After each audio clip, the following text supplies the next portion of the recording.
Assalamualaikum warahmatullahi wabarakatuh.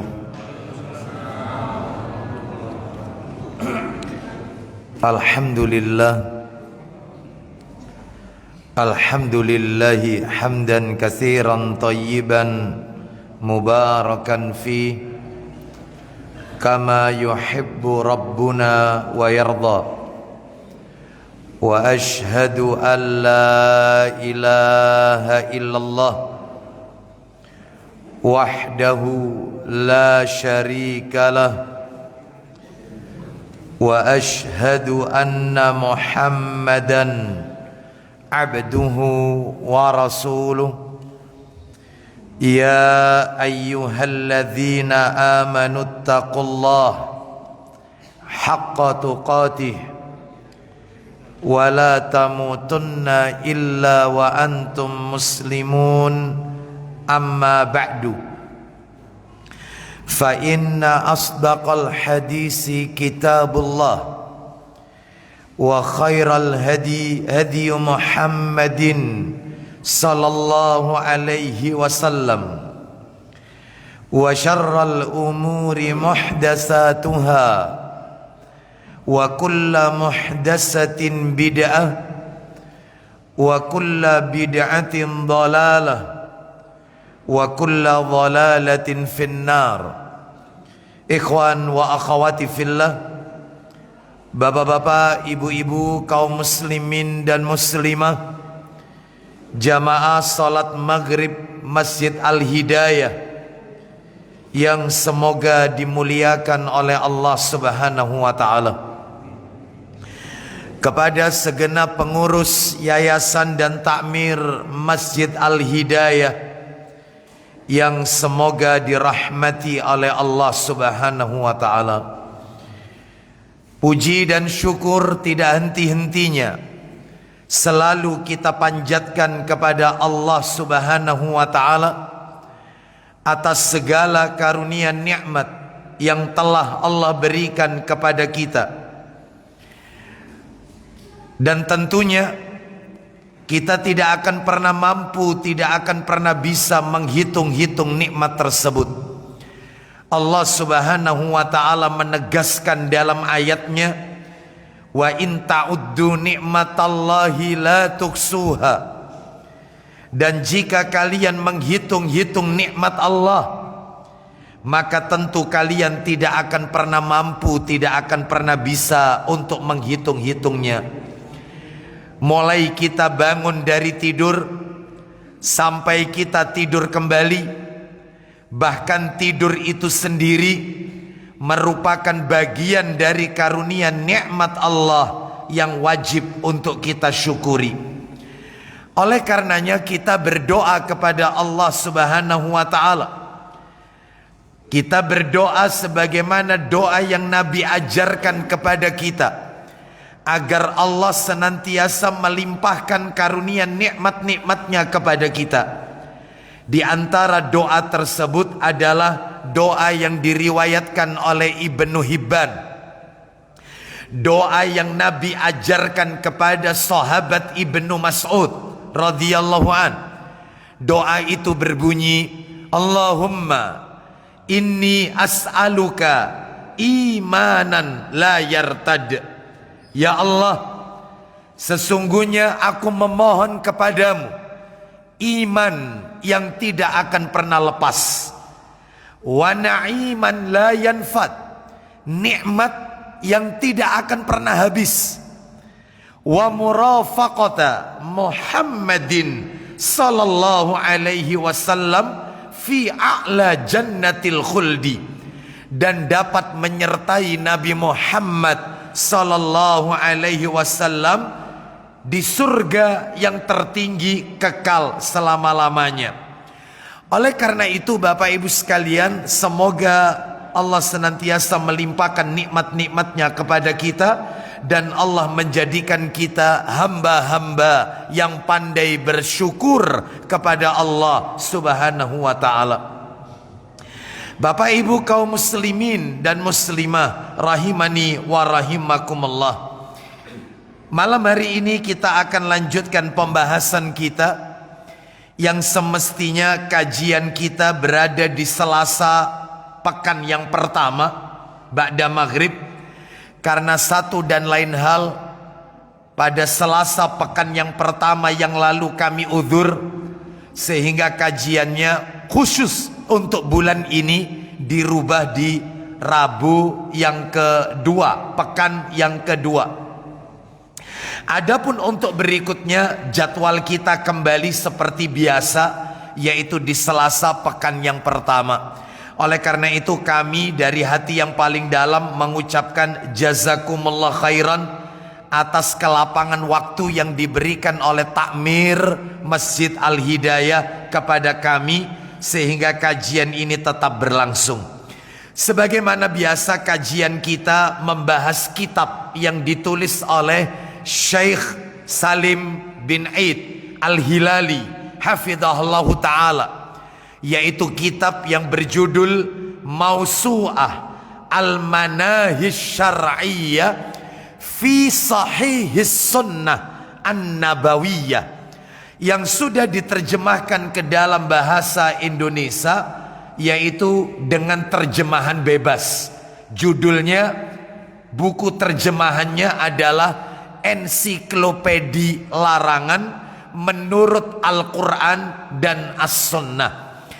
Kalau saya lihat pada catatan saya, terakhir bulan yang lalu kita telah menuntaskan larangan mengatakan atas kehendak Allah, dan itu larangan yang kelima dari masalah akidah, masalah tauhid dan iman. Larangan yang kelima sudah kita tuntaskan, larangan mengatakan atas kehendak Allah. Malam hari ini kita akan memasuki bab yang baru, larangan yang keenam, masih tetap dalam masalah akidah atau tauhid. Apa itu? Larangan memaki atau mencela ad-dahr atau masa. Larangan memaki masa, larangan mencela masa, seperti dengan mengatakan ini adalah abad jahiliyah modern, seperti mengatakan ini adalah abad yaitu misalnya yaitu jahiliyah zaman now, seperti itu ya. Atau seperti seseorang ketika melihat ada seorang bayi atau balita, anak yaitu yang masih kecil, sudah pandai mengoperasikan gadget HP, lalu kita mengatakan bayi zaman now. Seperti misalnya kita melihat seorang istri membentak suaminya, lalu kemudian kita katakan ya ini yang namanya istri zaman now. Seakan-akan sesuatu yang jelek itu konotasinya selalu dikatakan zaman now, zaman sekarang, abad sekarang ya. Seperti misalnya anak durhaka kepada orang tuanya, anak yang tega mempidanakan orang tuanya, menuntut orang tuanya di pengadilan gara-gara masalah warisan, lalu kita komen, ya ini sekarang ini anak-anak zaman now itu ya kayak begini. Gak boleh, hati-hati, syirikin. Mengatakan zaman sial, apalagi dikatakan tahun ini adalah tahun sionya sio, misalnya sio babi, sio anjing atau apa, seakan-akan mencela masa. Ini tidak diperbolehkan, ya, tidak diperbolehkan. Hari sial, bulan sial, tahun sial, ini semua dilarang dan masuk dalam kaidah atau kaitannya akidah atau tauhid atau iman. Nah, maka nanti untuk rinciannya akan kami sampaikan secara detail.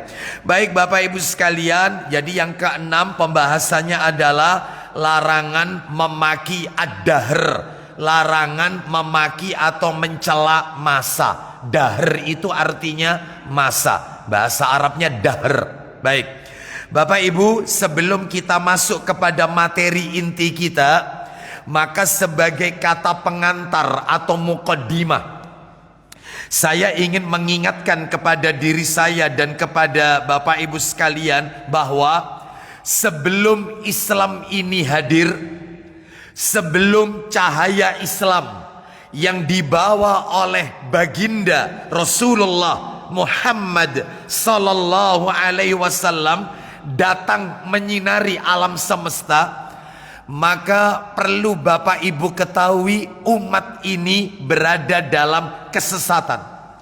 Umat ini tenggelam dalam kejahilan dan penyimpangan.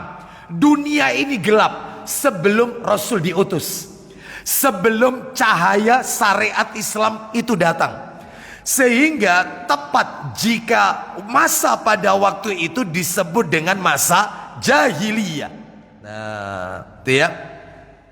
Maka pada saat kegelapan tersebut, pada saat zaman yaitu kelam menghitam, Nabi sallallahu alaihi wasallam, yaitu Nabi kita Muhammad sallallahu alaihi wasallam, diutus oleh Allah di tengah-tengah umat manusia untuk memberikan cahaya kepada umat.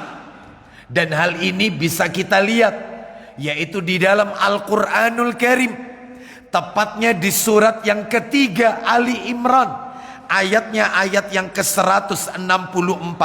Mari kita dengarkan Ali Imran surat nomor 3 ayatnya 164. Bapak Ibu akan dapatkan keterangan dalam ayat ini. Nabi itu diutus oleh Allah yaitu untuk memberikan cahaya, ya. Artinya Nabi diutus untuk memberikan kabar gembira. Nabi diutus oleh Allah dengan membacakan ayat-ayat Allah kepada mereka untuk membersihkan jiwa mereka, mengajarkan kepada mereka Alkitab, Al-Quran, dan Al-Hikmah, yaitu As-Sunnah. Nah, jadi tujuan Nabi diutus ini adalah yaitu untuk membasmi yang namanya kesesatan, penyimpangan. Kita dengarkan Ali Imran ayat 164. Laqad mannallahu 'alal mu'minina idh ba'atsa fihim rasulan min anfusihim yatlu 'alaihim ayatihi wa yuzakkihim wa yu'allimuhumul kitaba wal hikmah wa in kanu min qablu lafi dhalalim mubin. Kita dengarkan terjemahannya. Silakan. Sungguh Allah telah memberi karunia kepada orang-orang beriman ketika Allah mengutus seorang Rasul yaitu Muhammad di tengah-tengah mereka dari kalangan mereka sendiri. Lihat, diutusnya Nabi Muhammad sallallahu alaihi wasallam merupakan sebuah karunia nikmat yang harus kita syukuri. Apa tugasnya Rasul yang diutus oleh Allah itu, Pak Ustadz? Silakan. Yang membacakan kepada mereka ayat-ayatnya. Satu tugasnya membacakan kepada mereka firman-firman Allah, ayat-ayat Allah. Lanjut, yang kedua Ustadz. Menyucikan jiwa mereka yang dahulunya mereka dalam kesesatan, maka Nabi membawa ajaran yang penuh dengan yaitu cahaya, yaitu Islam.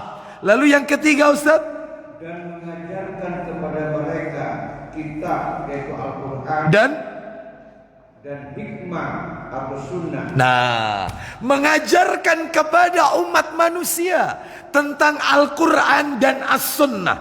Sunnah disebut dalam ayat ini. Lanjut, teruskan. Meskipun sebelumnya mereka benar-benar dalam kesesatan yang nyata. Mereka sebelumnya berada dalam kesesatan yang nyata. Bahkan Bapak Ibu sekalian, disebutkan pula di dalam hadis riwayat Muslim. Panjang hadisnya tentang hajinya Nabi, panjang sekali. Saya akan bacakan nukilannya saja. Di dalam riwayat Muslim, Sahih Muslim, nomor aslinya 514, yaitu disebutkan di dalam hadis tersebut bahwasanya ketika Nabi berada di satu tempat namanya Namirah. Mana Namirah? Yaitu yang ada di padang Arafah. Nah, lalu beliau bersabda, apa kata Nabi? Ketika Nabi berada di Arafah, yaitu satu tempat namanya Namirah, Beliau bersabda, apa kata Nabi? Ala kullu syai'in min amril jahiliyati tahta qadamayya. Atau kama qala Nabi sallallahu alaihi wasallam. Nabi bersabda, ketahuilah semua yang berbau jahiliyah, semua yang berbau jahiliyah sudah aku letakkan di bawah kakiku, kata Nabi. Semua yang berbau jahiliyah sudah aku injak, sudah aku letakkan di bawah kakiku. Semua tradisi-tradisi jahiliyah. Lu memangnya apa Ustadz tradisi jahiliyah itu? Nah, sekarang saya akan jelaskan. Jahiliyah itu Bapak Ibu dibagi dua. Nah, ini Bapak Ibu harus tahu ini sebelum kita masuk materi ini. Jahiliyah itu Bapak Ibu dibagi dua. Ada yang jahiliyah itu namanya jahiliyah mutlaqah. Ada yang nomor dua jahiliyah itu namanya jahiliyah muqayyadah. Apa itu jahiliyah mutlaqah? Apa itu jahiliyah muqayyadah? Jahiliyah mutlaqah itu adalah masa kegelapan, masa kebodohan, masa penyimpangan yang menimpa seluruh dunia. Dunia ini gelap, kelam, penuh dengan kesesatan. Seluruh dunia. Tidak ada satupun manusia yang tidak terkena. Yaitu yang namanya jahiliyah mutlaqah. Dan itu sebelum Rasul diutus. Sebelum Nabi diutus. Itu namanya jahiliyah mutlaqah. Nah, yang nomor dua, ada jahiliyah itu namanya jahiliyah muqayyadah. Lah ini yang menarik ini, yang nomor dua ini. Apa jahiliyah muqayyadah itu? Masa kesesatan, masa penyimpangan, masa kebodohan yang menimpa setelah Nabi diutus. Tapi menimpanya tidak kepada seluruh dunia. Hanya individu tertentu, kelompok tertentu, golongan tertentu, kaum tertentu. Tidak semua orang. Karena datangnya setelah Rasul diutus. Ustadz bisa ngasih contoh. Kalau yang jahiliyah mutlaqah yang menimpa seluruh dunia itu jelas. Jelas kita tahu Rasul belum diutus, mereka dalam kesesatan, penyimpangan. Jelas. Yang ingin saya tanyakan adalah apa contoh di antara jahiliyah muqayyadah? Yang masa jahiliyah, masa kebodohan, masa kesesatan itu adanya setelah Rasul diutus, tapi tidak menimpa semua orang. Hanya orang tertentu, kelompok tertentu, kaum tertentu, golongan tertentu yang mereka melakukan jahiliyah. Nah, contohnya apa? Kita dengarkan hadis Nabi, riwayat Muslim. Saya carikan di sini. Disebutkan di dalam hadis riwayat Muslim, Bapak Ibu sekalian. Nomor hadisnya Bapak Ibu 883 Sahih Muslim, dicetakan terjemahan, ya. Kita dengarkan. Yang ini, Ustaz. Kita dengarkan sama-sama. Ini contoh jahiliyah apa tadi? Muqayyadah.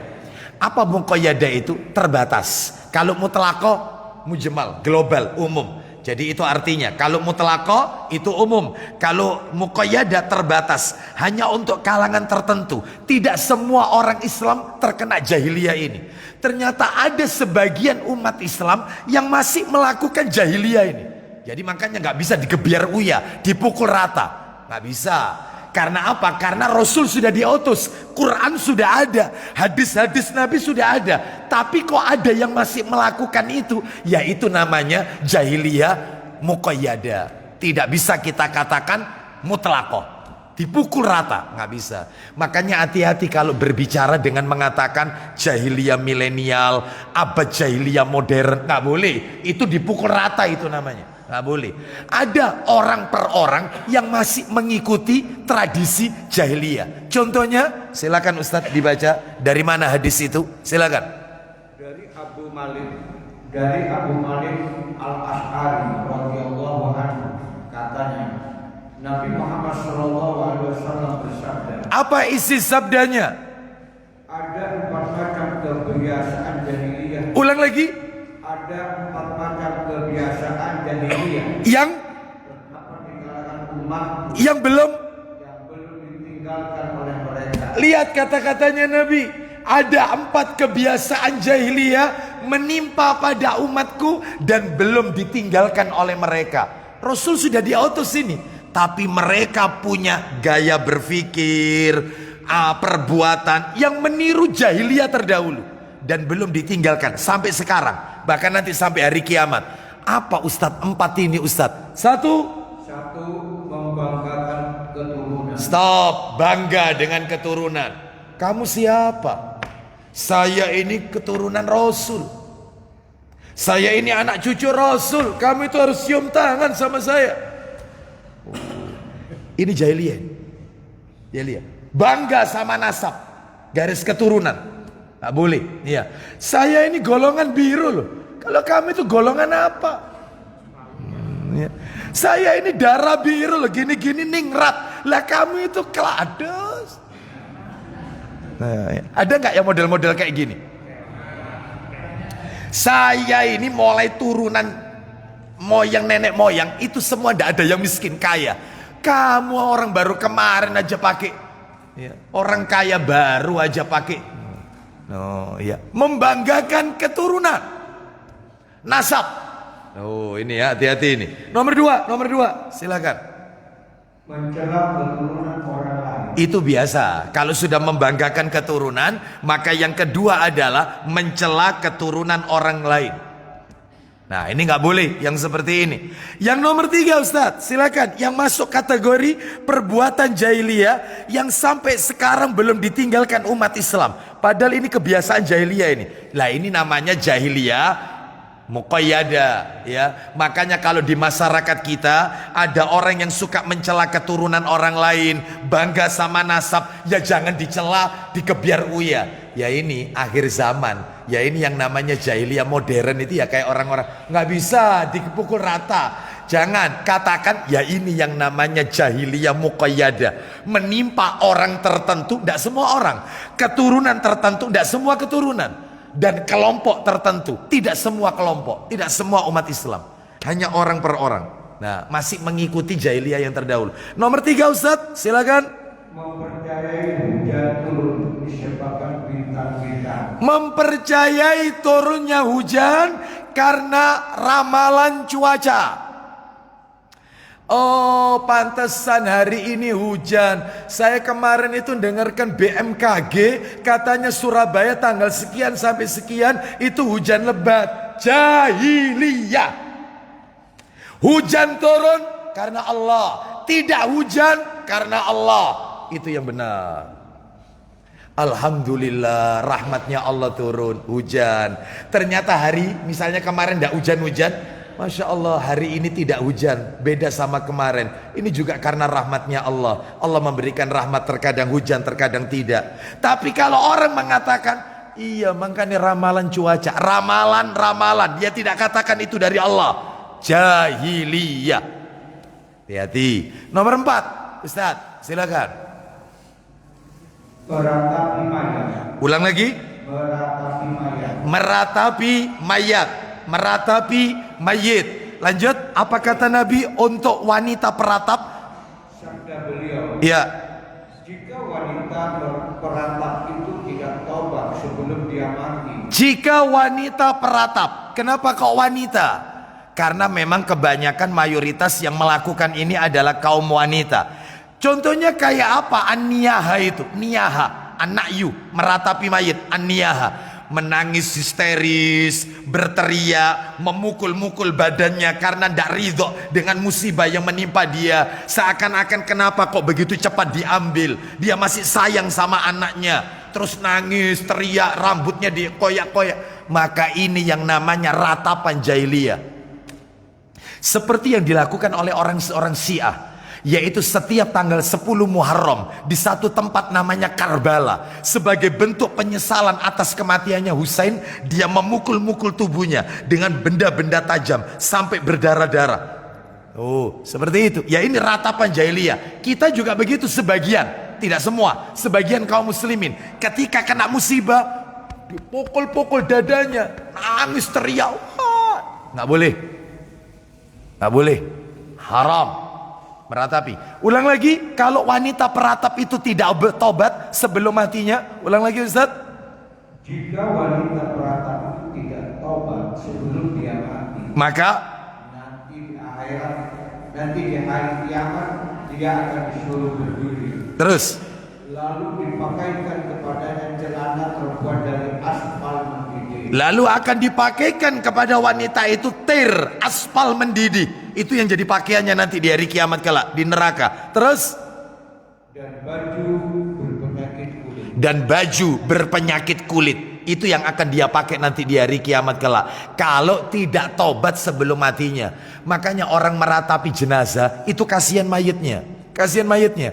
Bahkan ada di dalam hadis Tirmidzi. Saya tambahkan ya, mumpung baru saja dibaca supaya lengkap, saya tambahkan. Di dalam hadis riwayat Tirmidzi, kalau ada seseorang itu meninggal, keluarganya menangis histeris, menangis ini, meratapi mayit. Maka malaikat itu diutus oleh Allah turun, lalu mendorong dadanya jenazah itu, didorong-dorong sambil malaikat berkata, semulia itukah engkau? Seperti itukah engkau? Kasihan mayatnya. Makanya itu justru akan memperparah atau membuat jenazah ini nggak akan tenang. Maka boleh menangis, boleh. Rasul pun juga meneteskan air mata saat putra beliau wafat. Betul, nangis. Tetapi tidak histeris, tidak menjerit dan seterusnya.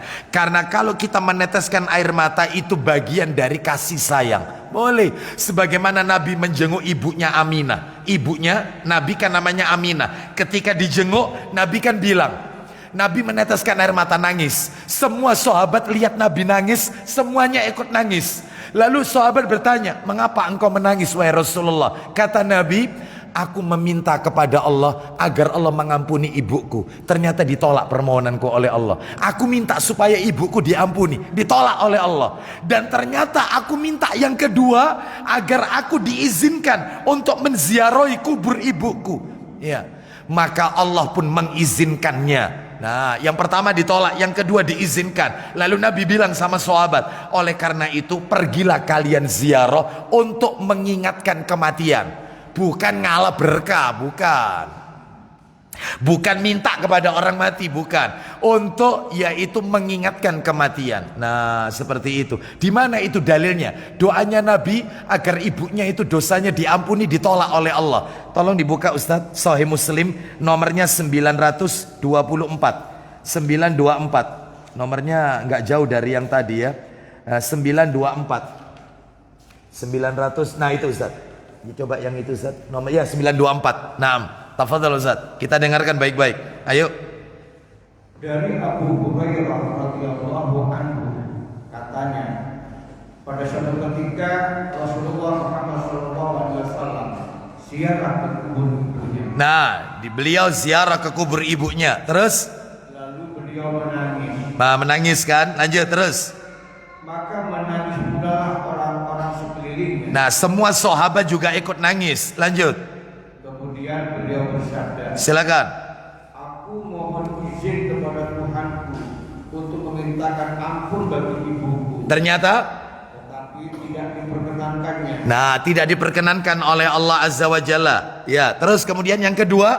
Kemudian memohon izin untuk menziarahi kuburnya. Nah, maka diperkenankannya bagi. Ternyata diizinkan oleh Allah. Maka kesimpulannya terakhir, karena itu pergilah kalian ke kuburan, karena hal itu akan mengingatkan kalian kepada maut. Nah, mengingatkan kalian kepada kematian. Jadi boleh ziarah kubur itu ya. Jadi tujuannya adalah untuk mengingatkan akhirat, mengingatkan kematian, untuk menjadi rem dari maksiat dosa yang kita lakukan. Itu boleh Bapak Ibu sekalian.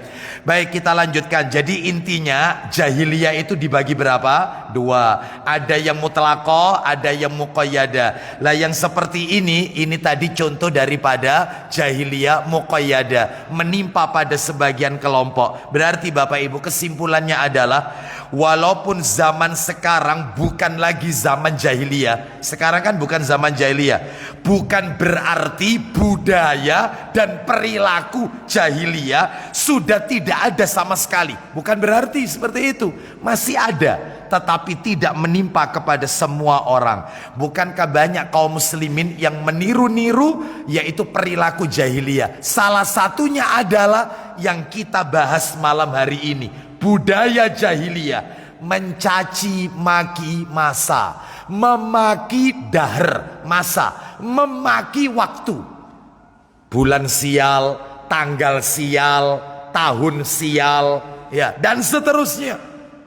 Ya, lah ini masuk kategori yaitu tradisi jahiliyah. Sekalipun zaman sekarang bukan zaman jahiliyah, karena Al-Quran sudah diturunkan. Wallahu a'lam bishawab. Baik, sekarang kita akan bahas supaya kajian kita tertata dengan baik, tidak melebar kemana-mana. Seperti biasa kan, kalau ngaji ensiklopedia larangan, yang kita bahas selalu dua. Nah, selalu dua. Yang pertama dalil-dalil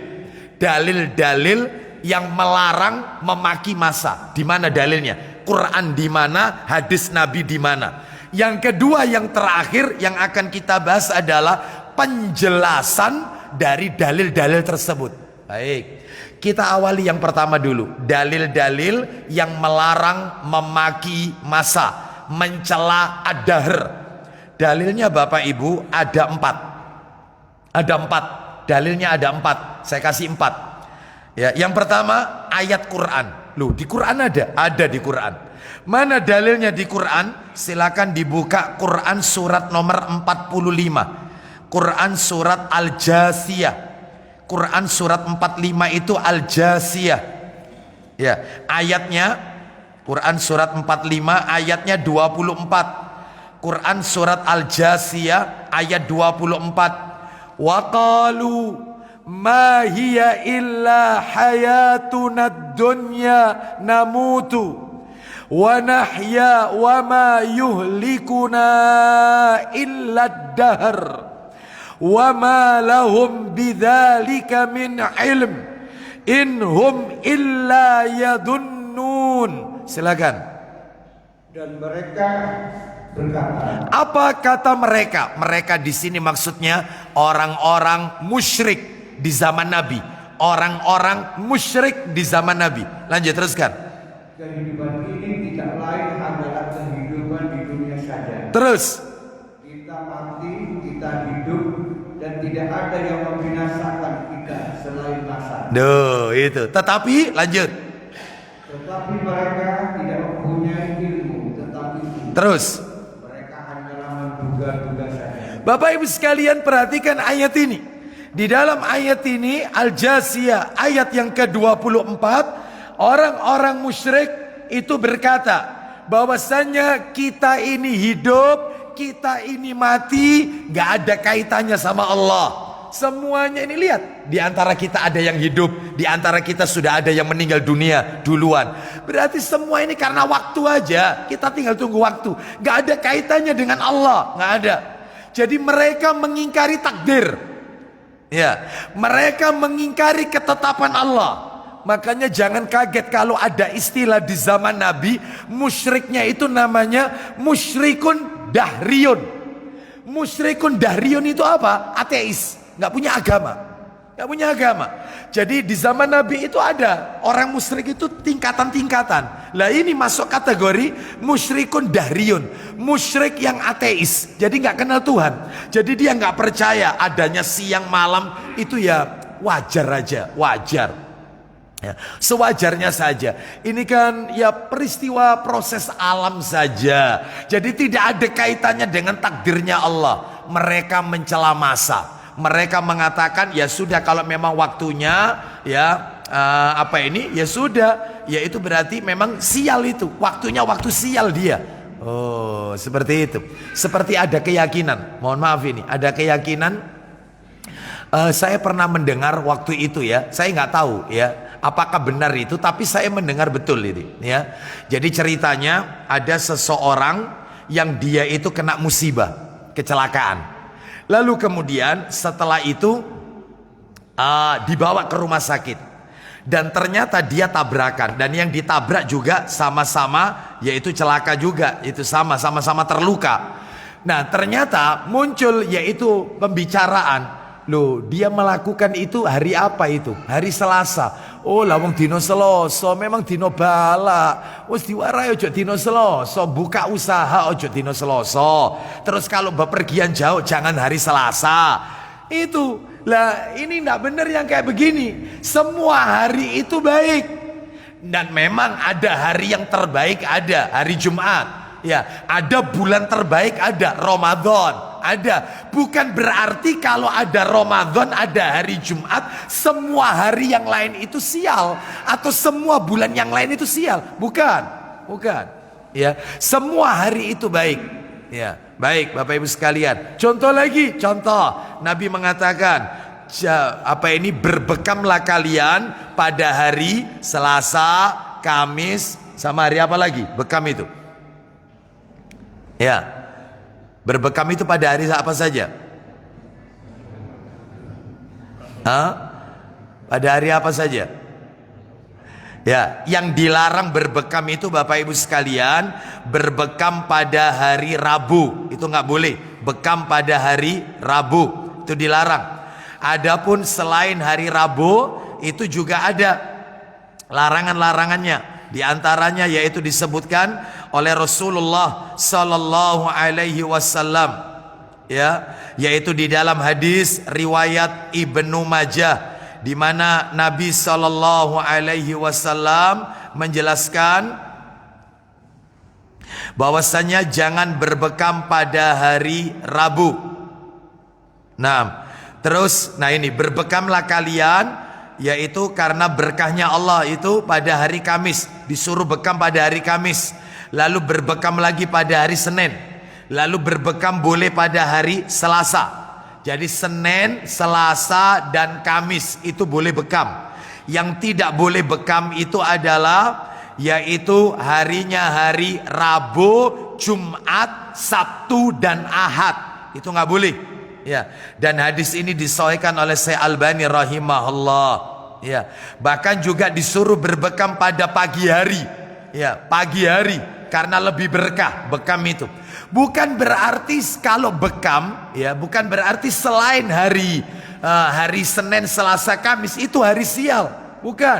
Tetapi yang di sini adalah ada hari-hari itu yang terbaik dan ada hari itu yang baik. Wallahu a'lam wa bisawab, ya. Baik, sekarang kita akan lanjutkan. Jadi ini adalah kebiasaan daripada orang-orang Arab jahiliyah, musyrikin jahiliyah. Mereka mengatakan kami ini hidup, kami ini mati, tidak ada yang membinasakan kita selain waktu. Berarti kalau begitu ini namanya mencela waktu. Ya, mencela waktu. Ada orang yang mengatakan demikian. Tuh, kenapa orang itu? Iya kena musibah. Loh, apa musibahnya? Jatuh dari tangga. Oh, swayai. Ya. Mestinya ucapan yang baik itu adalah qadarullah, sesuai dengan takdirnya Allah. Kan rukun iman yang keenam itu kan antu'mina bil qadari khairihi wa syarrihi, beriman dengan takdir Allah yang baik dan yang buruk. Ya. Loh, Allah itu juga menakdirkan yang buruk, Ustaz. Iya, Allah juga menakdirkan yang buruk. Sebenarnya tidak ada takdir buruk itu. Buruk itu karena sudut pandang manusia. Sebenarnya semua yang Allah tetapkan itu adalah untuk kebaikan manusia. Buruk itu karena kacamata kita, manusia. Sebenarnya semua yang Allah tetapkan itu baik untuk manusia. Nah itu ya. Baik Bapak Ibu sekalian rahimani wa rahimakumullah. Dan kalau ada kita melihat takdir buruk, tidak boleh dikembalikan kepada Allah. Misalnya mati bunuh diri, terus kemudian cerai, ini kan ketetapan Allah yang buruk. Nggak boleh kita katakan oh, memang sudah ditakdirkan mungkinnya sama Allah, matinya mati bunuh diri. Enggak. Allah memang menakdirkan baik dan buruk, tetapi yang buruk nggak boleh dikembalikan kepada Allah, kembalikan kepada orangnya. Semua musibah yang menimpa kita jangan dikembalikan kepada Allah. Ya gara-gara manusianya sendiri. Loh, berarti kalau begitu Allah itu tidak memaksa hambanya. Enggak, Allah itu memberikan pilihan kepada hambanya. Ada jalan yang seperti ini jalan ke surga. Kenapa kalian memilih jalan ke neraka? Ini jalan yang baik, kenapa kalian memilih jalan yang buruk? Berarti pilihan. Ya, jadi jangan pernah menyalahkan Allah, jangan mengatakan itu dari Allah. Ada orang berzina. Loh Mas, Anda kok melakukan zina? Ya apa Ustadz, ini semua kan sudah ditakdir sama Allah. Ya nggak bisa. Nggak bisa. Yang buruk-buruk nggak boleh dikembalikan kepada Allah. Meskipun Allah menetapkan yang baik dan yang buruk. Yang baik kembalikan kepada Allah. Yang baik-baik. Sedangkan yang buruk-buruk kembalikan kepada dirinya. Di mana itu dalilnya? Tolong dibuka surat An-Nisa. Tolong dibuka surat An-Nisa. Iya, kalau tidak salah itu surat nomor 4 An-Nisa ya. Surat An-Nisa. Iya. Allah Subhanahu wa taala ayat 79. Ayat 79. Surat An-Nisa ayatnya 79. Ma asabaka min hasanatin faminallah wa ma asabaka min sayyi'atin faminafsik wa arsalnaka linnasi rasula wa kafa billahi syahida. Silakan. Kebajikan apapun yang kamu peroleh, Ya. adalah dari sisi Allah. Kalau keburukan Ustaz, Dan keburukan apapun yang menimpamu, itu karena itu dari kesalahan kamu diri sendiri. nah, selesai. Kalau yang baik-baik Allah, rezeki lancar Allah, sehat Allah, diberikan pasangan hidup soleh-soleha Allah, anak-anak keturunan soleh-soleha Allah. Yang baik-baik kembalikan kepada Allah. Begitu kena musibah, ya karena diri saya. Mungkin saya ini sakit ya karena saya tidak menjaga kesehatan. Itu aja. Jangan kemudian ya sudah ini ditakdirkan. Enggak ya. Jadi Allah memang ciptakan yang baik dan yang buruk. Jadi yang baik kembalikan kepada Allah, yang buruk tidak boleh dikembalikan kepada Allah. Kembalikan ke diri manusianya. Nah, itu seperti itu. Baik, kita lanjutkan sekarang yang nomor 2, dalil kedua. Tolong dibuka Sahih Targhib wa Tarhib. Iya, lupa saya. Sahih Targhib jilid 5 dan 6, Pak Dedi. Tolong 5 dan 6. Monggo panjenengan baca. Ya, silakan. Jilid 5 dan 6. Jilid 5. Dibaca jilid 5 dulu. Sahih Targhib wa Tarhib nomornya 2803. 2803. Dari Abu Hurairah radhiyallahu an, dia berkata, Rasulullah sallallahu alaihi wasallam bersabda, qala Allah Ta'ala, yasubbu banu Adam ad-dahr wa ana ad-dahr biyadil lailu wan naharu. Silakan 2803 ya. Allah Subhanahu wa taala. Lu dari mana dulu? Dari Abu Hurairah. Silakan atasnya. Dari Abu Hurairah radhiyallahu anhu, dia berkata, Ya. Rasulullah Muhammad sallallahu alaihi wasallam bersabda, Isinya. Allah Subhanahu wa taala berfirman. Berarti Bapak Ibu kalau mendengarkan hadis seperti ini, Rasulullah bersabda, Allah berfirman, berarti maknanya hadis apa ini?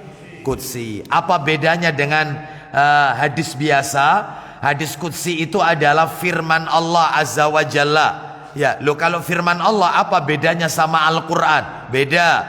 Kalau Al-Qur'an makna dan lafadznya itu dari Allah. Maknanya sama lafadznya itu dari Allah. Sedangkan kalau hadis qudsi itu maknanya dari Allah, lafadznya dari Rasul sallallahu alaihi wasallam. Makna dari Allah, lafadznya dari Rasul.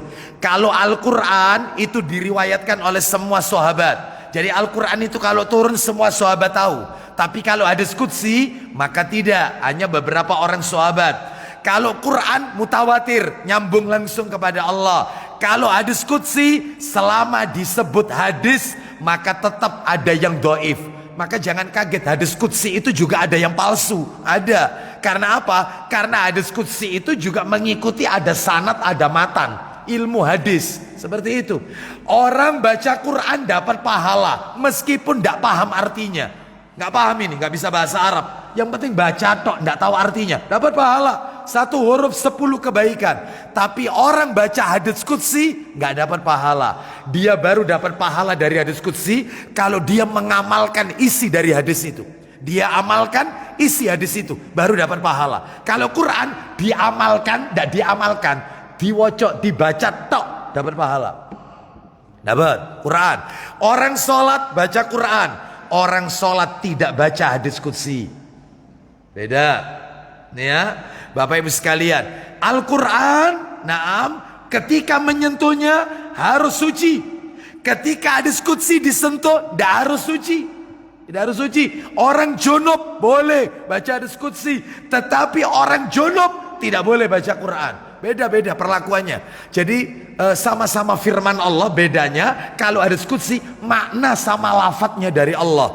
Kalau itu Quran, kalau hadis qudsi maknanya dari Allah, lafadznya Rasul yang mengatakan. Contohnya ini, Rasulullah bersabda, Allah Ta'ala berfirman. Rasul yang bilang ini, Allah Ta'ala berfirman. Lafadznya dari Rasul, maknanya intinya begini, Rasul yang menyampaikan. Lah itu apa ini? Hadis qudsi. Wallahu a'lam bishawab. Terus lanjut, silakan. Bani Adam mencela masa. Bani Adam, anak keturunan Adam, kita yang dimaksud, ya, mencela masa. Lanjut. Padahal akulah pemilik masa. Padahal aku inilah pencipta masa, pencipta waktu. Kan semua waktu Allah yang menciptakan. Terus lanjut. Di tanganku malam dan siang. Nah, di tanganku malam dan siang. Pak, Bu, ini di dalam hadis ini jelas sekali bahwasanya tidak boleh mencela waktu. Waktu itu tidak punya kehendak. Beda sama hewan. Hewan punya kehendak. Ya, beda sama manusia. Manusia punya kehendak. Makanya kalau ada orang melakukan sesuatu lalu dia melakukan itu dengan kesalahan, maka kita boleh menyalahkannya. Boleh. Ya, ini semua gara-gara kamu ini yang melakukan ini kan. Seperti itu. Tetapi kalau mohon maaf, hari, bulan, tahun punya kehendak apa ini? Murni diciptakan oleh Allah. Tetapi masih ada orang yang tega menyakiti Allah. Menyakiti waktu sama dengan menyakiti Allah. Karena yang menciptakan hari Ahad, Senin, Selasa, Rabu, Kamis, Jumat, Sabtu, yang menciptakan bulan Muharram, Safar, Rabiul Awal, Rabiul Akhir, Jumadil Ula, Jumadil Tsani, Rajab, Sya'ban, Ramadan, Syawal, Zulqa'dah, Zulhijjah, Allah Azza wa Jalla. Maka jangan dicela. Suro, bulan sial, tidak boleh punya hajat. Lo kan berarti mencela masa, mencela waktu sama dengan mencela Allah yang menciptakan waktu itu. Makanya nggak boleh, termasuk syirik dan menyakiti Allah Azza wa Jalla. Nggak boleh. Hari sial, tanggal sial, ada angka sial, tidak macam-macam ini ya, nggak boleh. Wallahu a'lam bishawab. Kita dengarkan dulu kumandang adzan. Setelah itu nanti kita akan lanjutkan sedikit, yaitu dalil-dalil berikutnya. Tinggal 2 dalil lagi. Wallahu a'lam bishawab. Wassallallahu ala nabiyyina wa ala alihi washabihi wasallam. Silakan.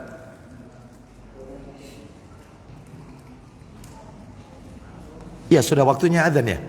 Nah, silakan. Hah? Sudah ya? Waalaikumsalam warahmatullahi. Sudah tit.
Allahumma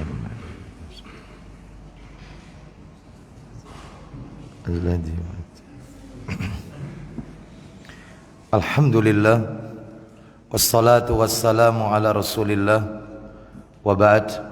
Bapak Ibu sekalian rahimani wa rahimakumullah, kita lanjutkan sedikit dalil yang ketiga sekarang, larangan memaki masa, yaitu dalil yang termaktub di dalam Sahih Targhib wa Tarhib nomor hadis 2804 riwayat Abu Dawud dan Al-Hakim. Kalau tadi 2803 riwayat Bukhari dan Muslim, sekarang dalil yang nomor 3 yaitu Sahih Targhib wa Tarhib 2804. Ya, silakan, riwayat Abu Dawud dan Al-Hakim dari sahabat Abu Hurairah radhiyallahu an. Dia berkata, Rasulullah sallallahu alaihi wasallam bersabda, qala Allah azza wa jal, yu'dini ibnu Adam yaqul ya khaybatad dahr fala yaqul ahadukum ya khaybatad dahri. Silakan. Dari Abu Hurairah radhiyallahu anhu juga dia berkata, iya, Rasulullah Muhammad sallallahu alaihi wasallam bersabda, silakan. Allah Subhanahu wa taala berfirman, Hadis qudsi lagi ini, silakan. Bani Adam menyakitiku. Bani Adam menyakitiku dengan mengatakan, Yang menyatakan, wahai masa yang sial, wahai hari sial, bulan sial, dan yang lainnya. Terus, maka janganlah seorang dari kalian mengatakan, wahai masa yang sial, fa inni anad dahru uqallibu lailahu wa naharahu. Silakan. karena akulah pemilik masa tersebut. Akulah pencipta pemilik masa. Berarti kalau pencipta ini adalah tauhid rububiyah, maka dengan mencela masa berarti mencelat rububiyah Allah azza wa jalla. Nggak boleh. Teruskan.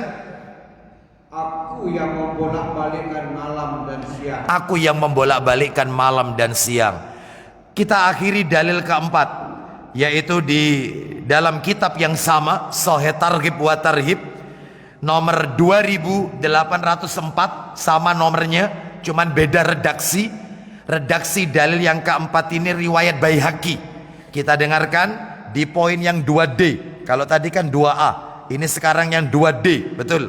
Ya, kita dengarkan lagi dari Abu Hurairah radhiyallahu an. Dia berkata, Rasulullah sallallahu alaihi wasallam bersabda, la tasubbud dahra, qala Allah azza wa jal, anad dahru al ayyamu wal layali ujaddiduha wa ubliha wa ati bimulukin ba'da mulukin. Silakan.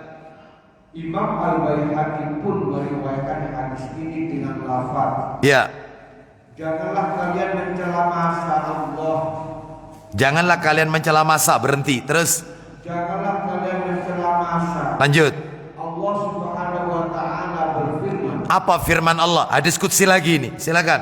akulah pemilik masa, hari-hari dan malamnya. Aku jadikan baru dan aku sirnakan. Terus, Serta aku jadikan raja menggantikan raja yang lain. aku yang menggantikan raja yang satu dengan raja yang lainnya. Aku yang mengganti hari ini dengan hari berikutnya. Maka siapa yang mencela masa, waktu, entah itu hari atau mungkin itu juga bulan dan seterusnya, maka sama dengan mencela sang penciptanya, yaitu Allah azza wa jalla. Jadi ini adalah haram, Bapak Ibu sekalian. Baik Bapak Ibu sekalian rahimani wa rahimakumullah, pelajaran yang bisa kita ambil dari 4 hadis di atas, pelajarannya yaitu totalnya Bapak Ibu ada 7. Ada 7 pelajaran yang bisa kita ambil dari hadis di atas. Singkat aja ya, singkat aja. Pelajaran yang pertama ini, pelajaran yang pertama, batilnya anggapan kaum jahiliyah. Batilnya anggapan kaum jahiliyah yang menyandarkan musibah yang menimpa mereka kepada masa atau zaman. Ini nggak boleh. Jadi kalau mereka tertimpa musibah itu disandarkannya itu, oh lang bulan sial. Nanti kalau terjadi perceraian, dulu nikahnya bulan apa? Suro. Lah yang mesti wae lawang bulan suro. Nah itu. Mereka menyandarkan musibah yang menimpa mereka kepada zaman, atau mengkambing hitamkan zaman atau masa atas musibah yang menimpa mereka. Nah, lalu yang benar kalau gitu gimana Ustadz? Yang benar adalah sikap kita sebagai muslim, mukmin meyakini bahwasanya perubahan masa atau zaman, entah itu zaman itu baik ataupun zaman itu buruk, entah orang itu entah kita mendapatkan nikmat atau mendapatkan musibah, semua itu adalah ketentuan ketetapan takdir Allah dan kebijaksanaan Allah Azza wa Jalla. Jadi jangan menyalahkan waktu, jangan menyalahkan masa. Ya, ini kita yakini ini adalah ketetapan dari Allah Azza wa Jalla. Qadarullah. Mendapat nikmat qadarullah, mendapatkan musibah qadarullah. Nah, seperti itu. Mana dalilnya? Ayo dibuka surat 57 Al-Hadid surat 57. Ya betul ya, surat 57 itu surat Al-Hadid ya. Ayatnya Bapak Ibu ayat 22 dan 23. Al-Hadid ayatnya ayat 22 dan 23. Allah Subhanahu wa taala berfirman, saya baca siap terjemahannya. Ma asaba mim musibatin fil ardi wala fi anfusikum illa fi kitabim min qabli an nabra'aha inna dzalika 'alallahi yasir. Ayat 23-nya, likaila ta'sau 'ala ma fatakum wala tafrahu bima atakum wallahu la yuhibbu kulla mukhtalin fakhur. Silakan 22. Setiap bencana, ayat yang ke-22, setiap bencana yang menimpa di bumi dan yang menimpa dirimu sendiri, ya, semuanya telah tertulis dalam kitab Lauhul Mahfud. Lanjut terus, sebelum kamu mewujudkannya. lanjutkan, Sungguh yang demikian itu mudah bagi Allah. lanjutkan, agar kamu tidak bersedih hati terhadap apa yang luput dari kamu, dan tidak perlu terlalu gembira dan tidak pula terlalu gembira terhadap apa yang diberikannya kepadamu. dan Allah tidak menyukai. Dan Allah tidak menyukai setiap orang yang sombong dan membanggakan diri. Jadi tidak boleh kita katakan itu adalah karena masa, tapi katakan itu semua telah ditetapkan oleh Allah Azza wa Jalla. Nomor dua pelajarannya, selain berasal dari peninggalan jahiliyah, jadi suka mencela masa itu peninggalan jahiliyah, ternyata yang namanya mencela masa ini juga merupakan keyakinan warisan orang-orang kafir terdahulu. Jadi ini merupakan warisannya umat-umat terdahulu, orang-orang kafir yang terdahulu. Ya. Mana dalilnya? Dalilnya ada di dalam Al-Quran, suratnya surat nomor 7 ayat 131. Kita baca surat 7 Al-A'raf ayatnya 131. Apa kata Allah tentang mencela masa ini? Fa idza ja'atuhumul hasanatu qalu lana hadhihi wa in tusibhum sayyi'atu yattayyaru bi Musa wa man ma'ah ala innama ta'iruhum indallahi walakinna aktsarahum la ya'lamun. Silakan. Jadi Al-A'raf ayat 131. Ya, silakan. Kemudian 131 tadi. 131 tadi. Iya, 100. Saya bacakan. Kemudian apabila kebaikan, kemakmuran datang kepada mereka, mereka berkata, lihat perkataannya kaumnya Nabi Musa alaihissalam. Kalau mereka mendapatkan kenikmatan, negerinya makmur, apa kata mereka? Ini adalah karena usaha kami. Dan jika mereka ditimpa kesusahan, mereka lemparkan sebab kesialan itu kepada Musa dan pengikutnya. Ya ini kita dapat musibah ini ya gara-gara Musa sama pengikutnya ini. Jadi ada orang itu mencela orang. Ya, jadi dia itu menganggap sialnya itu kepada orang. Contoh aja, contoh di masyarakat kita lagi boncengan, ban bocor. Loh, apa nih? Bocor. Iki gara-gara kon melok iki dadi bocor. Itu sama ini. Sama kayak gini. Ya iki, makanya mau jok melok iki gara-gara kon melok. Ya ini, sama kayak begini ini. Dulu di zaman Nabi Musa, kami dapat kayak begini gara-gara Musa sama kaumnya. Sekarang tidak. Negeri ini kena bencana seperti ini gara-gara bermunculan dakwah sunnah jenggotan-jenggotan itu. Benar atau tidak itu? Terlontar tidak itu? Ya, harus kita akui dia mengatakan seperti itu. Bahwasanya kita menjadi kacau seperti ini, musibah-musibah di negeri ini. Dulu negeri ini Gemaripah, Lojinawi, Toto Tentrem, Kerto aman. Sekarang jadi kayak begini ya semenjak ada dakwah sunnah salafi wahabi ini, jenggotan cingkrang cadaran ini jadi kayak begini. Ini persis kayak orang kafir terdahulu kalimatnya, kami kena musibah gara-gara Musa sama pengikutnya. Mirip kejadian. Bapak ibu sekalian, haram, nggak boleh ya, nggak boleh melakukan tatoyur, mencela atau anggapan sial, nggak boleh. Ya, seperti itu. Ada mengatakan kamu ini istri bawa sial. Loh, kamu ini suami bawa sial. Ya, memang ada dasar anak sial. Nah, nggak boleh, haram. Ya ini. Haram ya. Ini ternyata warisannya orang-orang kafir. Katakan semua ini adalah sudah ditakdirkan oleh Allah Azza wa Jalla. Baik, nomor tiga sekarang. Lebih dari itu, mencela masa dan zaman, ya. Ternyata warisannya orang-orang munafik di zaman Rasulullah. Jadi selain warisannya orang jahiliyah, orang kafir, sekarang termasuk warisannya orang-orang munafik. Mana dalilnya? Kalau suka mencela masa itu warisannya orang-orang munafik. Itu ada di dalam Quran surat nomor 4 An-Nisa ayatnya 78. Kita dengarkan. Yang kita baca tadi itu ayat 79. Ternyata ini di ayat 78-nya.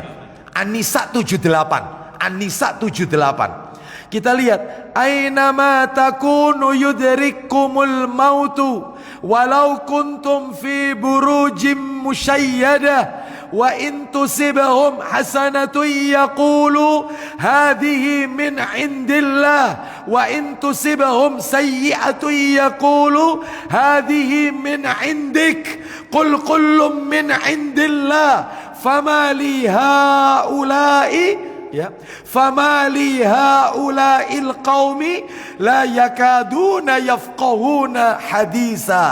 Ya, silakan Ustaz. Kematian akan mendapatkan kamu. Belum poinnya, belum. Lanjut. Kendatipun kamu berada dalam benteng yang tinggi dan kokoh. Lanjut. Jika mereka memperoleh kebaikan. Stop, perhatikan. Mereka yang dimaksud dalam ayat ini orang-orang munafik. Ulang Ustaz. Jika mereka ulang dikit ya. Mereka memperoleh kebaikan. Mereka mengatakan. Apa kata mereka orang-orang munafik? Ini dari sisi Allah. Orang munafik mengatakan kalau dapat yang enak-enak ini dari Allah. Lanjut. Dan jika mereka ditimpa suatu keburukan. Apa kata orang munafik? Mereka mengatakan ini dari engkau Muhammad. Loh, ini semua karena sebabmu Muhammad. Ya ini karena dakwamu ini Muhammad. Akhirnya kita jadi kayak begini. Ini orang munafik. Ya, jadi kalau mereka dapat kebaikan dari Allah, kalau dapat musibah, ya ini gara-gara orang ini, Muhammad ini. Nah itu orang munafik. Jadi ternyata warisannya orang munafik, suka mencela masa atau menganggap sial, menganggap orang itu pembawa kesialan. Nah itu nggak boleh, ya. Terus lanjut, katakanlah. Semuanya semua datang dari sisi Allah. Loh, itu yang benar. Semuanya itu dari Allah. Terus, maka mengapa orang-orang munafik hampir tidak memahami pembicaraan sedikit pun. Nah, katakan kepada mereka semuanya dari Allah. Kenapa orang-orang munafik itu kok nggak ngerti juga? Baik, jadi ini menunjukkan warisannya orang munafik. Nomor 4. Kita tutup sampai 7 ya. Nomor 4, mencela masa atau zaman tidak terlepas dari dua hal. Lah ini yang horor. Nomor 4 ini agak horor. Orang yang suka mencela masa, mencela zaman, itu tidak terlepas dari dua hal. Apa dua hal itu? 1 syirik, 2 mencaci Allah. Kalau tidak syirik, ya mencaci Allah. Kalau tidak mencaci Allah, ya syirik. Salah satu dari dua itu. Loh kok bisa? Iya. Kok bisa? Sekarang saya jelaskan. Kalau orang itu berkeyakinan, kalau orang itu punya keyakinan bahwasanya masa atau zamanlah yang menentukan baik dan buruknya dan dapat bisa mendatangkan manfaat, menolak mudarat, maka dia jatuh kepada kesirikan. Jadi kalau ada orang, oh rumah tangganya bahagia, oh pantesan karena nikahnya itu adalah bulan apa itu yang rame nikah itu? Sawal besar ya. Kenapa orang itu gak cerai? Lah iyalah wong tanggal nikah tanggal 13, angka-angka sial. Ya makanya cerai, gak enak hidup rumah tangganya. Rumahnya panas. Kenapa? Karena rumahnya menghadap ke pertigaan. Tusuk. Oh itu loh, ngadep pertigaan. Rumah ngadep pertigaan itu rumah ndak berkah. Kenapa kok rezekinya ndak lancar? Lawang jelas wong bangun sumurnya ditaruh di depannya ruang tamu, sehingga rezeki itu ndak langsung masuk nyemplung ke sumur itu. Coba dicek kalau nguras sumur ada uangnya apa ndak? Heran saya. Iya, nek kepingin lancar, tolong itu harus ngikuti Feng Shui, Hong Shui. Ya ini kayak begini ini. Orang yang meyakini zaman, waktu itu yang bisa mendatangkan manfaat, menolak mudarat, syirik. Makanya jatuh syirik dia. Kalau dia punya keyakinan itu. Ya, semenjak saya punya ikan lohan ini, semenjak saya punya arwana, apalagi arwana-arwana dengan jenis-jenis tertentu, ikan-ikan tertentu. Semenjak saya, ini. Kalau dia meyakini itu, syirik jatuhnya. Ya, syirik jatuhnya. Terus, ya. Saya itu pengen buka usaha, pengen datang ke Pak Kiai ini, ya. Saya minta tolong kira-kira hari apa, dino apa Pak Kiai, hari apa yang supaya lancar usaha saya. Terus jamnya jam berapa, harinya hari apa. Ya mau nikah cari wetonnya. Ya suaminya hari apa. Makanya ada istilah hari tali wangki. Tali itu tali, wangki itu pocong. Tali wangki, tali pocong. Sehingga nanti itu ada tanggal-tanggal di primbon. Di fotokopi ini sudah saya buat diagram. Nah ini tanggal-tanggal sangar. Tanggal sangar harus dihindari. Baik untuk buka usaha, pindah rumah, bangun rumah. Versi primbon. Oh ini sengaja tak cantumkan. Tapi aja ditiru di sini, jangan. Ini untuk membongkar kesesatan ini. Ini sudah saya cantumkan di sini.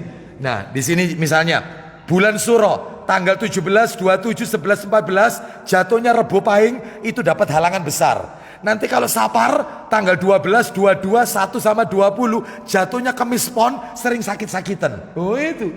Iya, nanti yang di bawah kolom kedua hari sangar dalam pernikahan. Minggu ketemu Minggu. Suaminya lahir Minggu, Ahad. Istrinya lahir Minggu, sering sakit. Kalau Minggu sama Senin, suaminya Senin, istrinya Minggu, banyak penyakit. Pokoknya penyakit do isinya lho. Ya, Minggu ketemu Kemis, istrinya Minggu, suaminya Kemis, atau dibalik, suaminya atau istrinya Kemis, suaminya Minggu. Di sini miskin tidak bisa kaya. Ini versi primbon ini. Sengaja saya cantumkan, bukan untuk ngajari orang, bukan. Kita akan bantah semua hari baik, semua tanggal baik. Jangan mencela masa, jangan. Semua katakan Allah. Ya, paham sampai di sini? Jadi kalau dia punya keyakinan itu syirik. Tetapi kalau dia tidak punya keyakinan, tapi justru dia mencela masa. Hari sial, makanya bulannya bulan sial. Maka dia masuk kategori yang nomor 2, memaki Allah. Makanya orang memaki masa itu kena 2 hal. Kalau tidak syirik, ya mencela Allah. Kalau tidak mencela Allah, ya syirik. Salah satu dari 2 ini. Kalau dia punya keyakinan masa itu bisa nolak mudarat, syirik. Kalau dia tidak punya keyakinan, hanya sebatas memaki mencela waktu, maka dia jatuh pada mencaci maki Allah. Faham sampai di sini? Baik, mana dalilnya? Dalilnya surat Yunus 10 ayatnya 107. Yunus ayat 107. Ayo dibuka surat 10 ayat 107. Iya, ini isaknya agak malam ya. Jadi kita tambahkan dikit. Iya, sesuai sunnah ya. Baik, 107. Wa iyamsaskallahu bidurrin fala kashifa lahu illa hu wa iyuridka bi khairin fala radda li fadli yusibu bihi man yasha'u min ibadi wa huwal ghafurur rahim. Silakan baca. Dan jika Allah menimpakan suatu bencana kepadamu, maka tidak ada yang dapat menghilangkannya kecuali kecuali Dia. Loh, kalau dapat bencana musibah tidak ada yang menghilangkan musibah kecuali Allah. Dan jika kamu menghendaki kebaikan, Dan jika Allah menghendaki kebaikan bagi kamu, maka tidak ada yang dapat menolak karunia-Nya. dan Dia memberikan kebaikan, Dan Dia memberikan kebaikan kepada siapapun saja. Dan Dia berkehendak di antara hamba-hambanya. Dia Maha Pengampun lagi Maha Penyayang. baik ya. Sekarang kita lanjutkan nomor 5. Orang yang mencela masa atau zaman, mencela waktu ini, hakikatnya dia telah mencela sesuatu yang tidak layak untuk dicela. Sama dengan dia mencela Allah, mencela tauhid rububiyah Allah azza wa jalla. Ya, karena Allah yang menciptakan waktu itu, Allah yang menetapkannya, maka jangan dicela. Ini yang nomor 5. Adapun nomor 6. Ya, nomor 6. Tadi Bapak Ibu saya yakin berkali-kali saya bacakan hadisnya. Allah Ta'ala berfirman, apa kata Allah? Yaitu fa inni ana dahr, sesungguhnya aku adalah pemilik masa. Ternyata ad-dahr itu artinya masa, tidak termasuk nama di antara nama-nama Allah, dan juga bukan termasuk sifat-sifat Allah. Jadi nggak masuk Asmaul Husna, nggak ada hari ini. Ya, tetapi ada satu kelompok namanya Mu'attilah atau kaum Dahriyah mengatakan Allah itu sendiri adalah dahr, Allah itu adalah zaman. Lah ini nggak boleh, haram. Padahal dengan tegas Allah mengatakan dalam hadis di atas bahwasanya yaitu yu'dini ibnu Adam. Allah berfirman, anak Adam menyakitiku, yasubbud dahr wa ana dahr. Karena ia mencela masa, padahal aku inilah pencipta masa. Jadi Allah bukan masa, tetapi pencipta masa. Ya, baik. Lalu yang terakhir, yang ketujuh, jika diucapkan hanya sekedar bermaksud menginfokan saja, maka tidak apa-apa hukumnya. Contohnya begini, mengatakan sesuatu karena hanya memberikan info, menginformasikan. Contoh, misalnya begini, hari ini kami betul-betul capek, nggak apa-apa. Ya Allah Ustadz, hari ini betul-betul payah Ustadz, payah betul, capek hari ini. Menginfokan, nggak apa-apa. Dia tidak mencela hari, dia tidak mencela waktu, enggak. Misalnya lagi ada orang mengatakan, ya, aduh malam ini kok dingin sekali ya, malam ini kok hawanya dingin. Itu hanya menginfokan, tidak mencela. Dan masuk kategori boleh. Yang tidak boleh itu dengan mengatakan bulan sial ya, ini semua keburukan ini karena tahunnya tahun sial, tahun balak, musibah dan seterusnya ya. Wallahu a'lam bishawab. Baik Bapak Ibu sekalian, terus sebagai penutup, beberapa zaman yang dianggap membawa kesialan yang tadi sudah kami cantumkan, kami singgung, yaitu kami nukil dari buku Primbon Jawa Kuno. Yang mana ini kami nukil dari majalah Al-Furqan. Ya, Bapak Ibu mungkin pernah membaca majalah Al-Furqan yang diterbitkan oleh Ma'had Al-Furqan Sedayu Gresik. Nah, itu di edisi 8 tahun ke-7, nomor majalah 78, halaman 20. Ya ini saya mengkopi saja. Saya mengkopi, saya taruh sini. Saya nukil dari majalah Al-Furqan ini, terus terang. Karena apa? Karena memang sesuai dengan bahasan kita malam hari ini. Yaitu tadi itu, kalau bulannya Maulid, ya mulut, bulan mulut, ya. Atau misalnya di sini itu ada ya mulut tanggal 13, 23, 10. Seperti bulan ini bulan apa ini? Jumadil akhir, Jumadil Tsani ya. Jumadil Tsani kan, Jumadil akhir kan. Lah, tanggal 11, 21, 3 sama 14 itu ketemunya Senin Kliwon. Senin Kliwonnya itu kalau tidak tanggal 11-nya 21 atau 3 atau 14 itu yaitu hilang ingatan. Hilang ingatan. Ini di sini. Ya, ini Primbon Jawa Kuno. Nah, seperti itu. Nanti juga begini, hari sangar yang harus dihindari kalau menikah, Selasa dan Jumat. Selasa dan Jumat. Tolong saya bacakan harinya. Kira-kira hari apa yang tidak disebut di sini? Minggu dengan Minggu, Ahad dengan Ahad sering sakit. Ahad dengan Senin banyak penyakitnya. Ahad dengan Selasa miskin terus. Ahad dengan Kemis bertengkar terus, tidak ada rukunnya. Ahad dengan Sabtu miskin. Selasa dengan Jumat cerai. Jumat dengan Sabtu celaka. Hari apa sama apa yang tidak disebut? Rebo sama Kamis. Ya, tidak ada di sini. Makanya mereka kalau Rebo sama Kamis bagus, karena Rebo sama Kamis tidak digandengkan di sini. Ini Ya, tolong ini jangan dijadikan rumus loh ya. Jangan dihafalkan ini, jangan. Saya tidak ridho dunia akhirat. Lebih baik ini nggak saya share aja deh. Nggak saya share aja ya. Sepakat ya, nggak saya share. Saya khawatir jadi fitnah nanti. Iya, yang penting panjenengan tahu. Ya, contoh lagi, saya akan bacakan hadis riwayatnya Muslim. Saya bacakan aja. Nomor hadisnya nomor asli tapi ya, 1423. Apa katanya Aisyah? Aisyah radhiyallahu anhuma berkata, "Tazawwajani Rasulullah sallallahu alaihi wasallam fi Syawalin wa banabi fi Syawalin." Aku dinikahi oleh Rasulullah, Rasul menikahiku bulan Syawal dan hidup rumah tangga denganku di bulan Syawal. Wa kanat Aisyah tastahibbu an tudkhila nisaaha fi Syawalin. Aisyah senang menikahkan wanita pada waktu itu di bulan Syawal. Kenapa? Karena bulan Syawal waktu itu di zaman Nabi itu dianggap oleh masyarakat kafir Quraisy bulan sial, bulan yang tidak boleh punya hajat. Makanya Nabi nekat menikahi Aisyah di bulan Syawal untuk menepis pemahaman orang-orang jahiliyah. Makanya panjenengan supaya tidak turun menurun, nanti kalau mau nikahkan anak tetapkan Suro tanggal 13 sekalian aja, hantam aja sekali. Wis, perkara cerai qadarullah. Salah satu meninggal qadarullah. Supaya tidak terus menerus dianggap surah itu tidak boleh punya hajat. Tanggal 13 tanggal momok, tanggal yang ditakuti. Nah, ini salah ya. Oleh karena itu tolong ayo meniru Nabi. Nabi menepis pemahaman orang jahiliyah waktu itu. Mari kita tepis. Kalau di negeri kita bulan apa yang dianggap sial itu?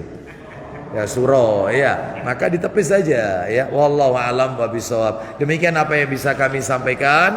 Semoga sedikit menjadi tambahan ilmu yang bermanfaat. Kesimpulannya adalah mari kita tanamkan dalam hati kita lebih beriman kepada takdir dan kebijaksanaannya Allah Subhanahu wa taala, dan kita tidak boleh mencela apa-apa yang tidak dicela Allah dan Rasulnya, nggak boleh gitu ya. Dan kita harus sabar dengan ketetapan Allah. Mendapatkan nikmat, syukur. Mendapatkan musibah, sabar. Itulah ciri seorang mukmin. Wallahu alam, mudah-mudahan menjadi tambahan ilmu yang bermanfaat. Saya tidak buka tanya jawab karena waktunya terlalu malam. Hanya saja ada usulan yaitu mungkin bisa dijadikan bahan pertimbangan oleh takmir, terutama pada waktu-waktu sholat yang dimana kalau dimanfaatkan itu adalah baik, misalnya ba'da subuh atau ba'da maghrib menuju isya ya, sebelum jamaah itu pulang. Mungkin ada satu orang yang diberi tugas yang mampu dengan membaca bahasa Arab dengan baik, yaitu membacakan satu hadis dalam kitab Riyadhus Shalihin atau Arba'in An-Nawawi. Hanya dibaca saja, dibaca tanpa dijelaskan. Yang penting makmum itu paling tidak tahu, oh ada hadis seperti itu. Nah, itu ya.